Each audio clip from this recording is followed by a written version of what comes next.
Milinggo na sugod kurang adlaw ang bagong hipis sa kapulisan din sa Region 7. Mipasalig siya nga mas hingusgan ang kampanya batok sa drugas o kriminalidad ug nagtutukan ang nagsingabot nga eleksyon. Si Nico Serino sa report.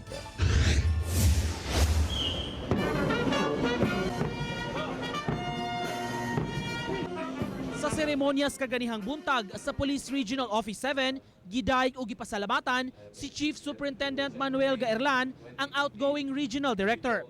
Kapinra sa tulo ka buwan si PRO 7 Chief si Gaerlan kinsa gi-assign nga bag-ong Regional Director sa PRO 11 sa Davao City. Nagpasalamat si Gaerlan sa suporta sa taga Region 7 ug mipasigarbo nga malinawon nga napahigayon ang IEC ug sinulog 2016.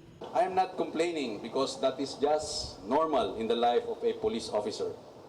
It only takes but an order to move us from our present location, displace us from our families, and take us to where our services are needed.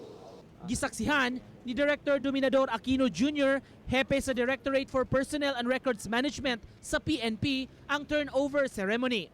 Most of us in the service would like to serve the regions where we come from. General Comendador is a lucky one, but of course, when you serve the region where you are, it gives additional challenge. Sa pagbiya ni Gaerlan, formal niyang gitugyan ang PRO 7 kang Chief Superintendent Patrocinio Comendador. Taod-taod nga miserbisyo sa PRO 7 ang 53 anyos nga si Comendador ug natudlo usab kaniadto sa Cebu City ug Cebu Province Director. Sa iyang paglingkod, pasalig niya, hingusgan ang kampanya batok drogas o kriminalidad.